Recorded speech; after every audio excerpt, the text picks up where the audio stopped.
Humans believe they're on top of the food chain, not because they're the strongest, not because they're the fastest, but because they assume nothing is hunting them.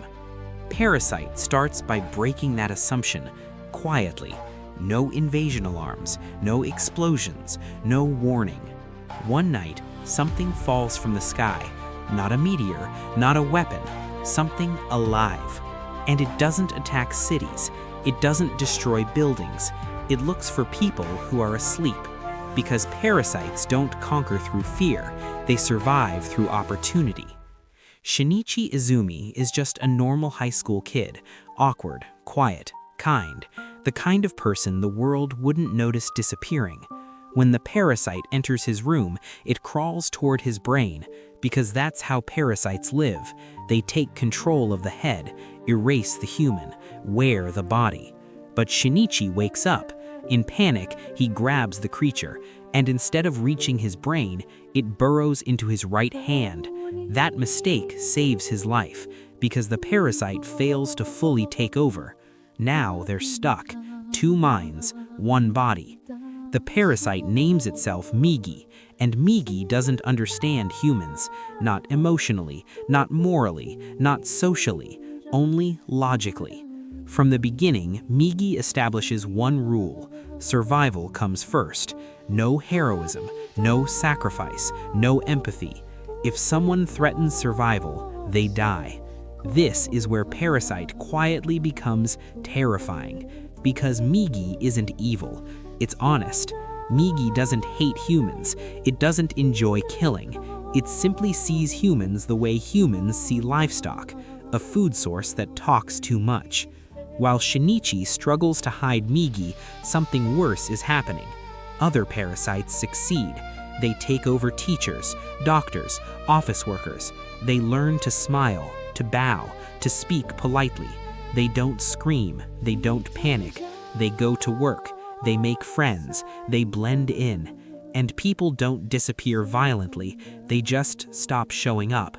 This is the real horror of Parasyte. The monsters don't chase you, they replace you. The story tightens when Shinichi's mother is killed. Not off-screen, not implied. A parasite murders her and takes her body. She comes home. She looks at Shinichi. She studies him, not with love, not with recognition, with curiosity. Shinichi begs her to remember him. She doesn't, because the thing standing in front of him isn't his mother anymore. It's something wearing her skin. And when it's time to kill him, it doesn't hesitate. This moment breaks Shinichi, not instantly, slowly, because grief doesn't explode, it hollows. As the series continues, Shinichi begins to change. Migi adapts, learns faster, calculates better, and Shinichi starts losing pieces of himself. His fear dulls, his emotions flatten, his reactions become delayed. People notice. They say he's colder, stranger, more like the parasites he's fighting. Parasyte doesn't ask, who is the villain?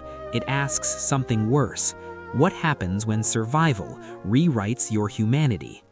Enter Reiko Teruma, the most dangerous parasite in the series. Not because she's violent, but because she's curious. She studies humans, studies love, studies sacrifice. She experiments with motherhood. Not out of kindness, but to understand why humans would die for something weaker than themselves. And eventually, she does something parasites were never supposed to do. She sacrifices herself, not to survive, but to protect her child. In that moment, Parasyte flips the question. If a monster can learn compassion, what excuse do humans have? By the final acts, the lines are gone. Humans murder humans. Parasites save humans. Fear drives both. Shinichi realizes something devastating. Parasites aren't invaders. They're a response. Nature correcting an imbalance. Humans consume endlessly, destroy ecosystems, kill without guilt. Parasites don't see themselves as villains. They see themselves as necessary. And the scariest line in the entire series lands quietly. If parasites wanted to wipe out humanity, they already would have. They don't want extinction. They want balance. Parasyte ends without comfort, no final victory, no clear moral, just a question left hanging. If survival demands cruelty and empathy demands sacrifice, which one makes you human?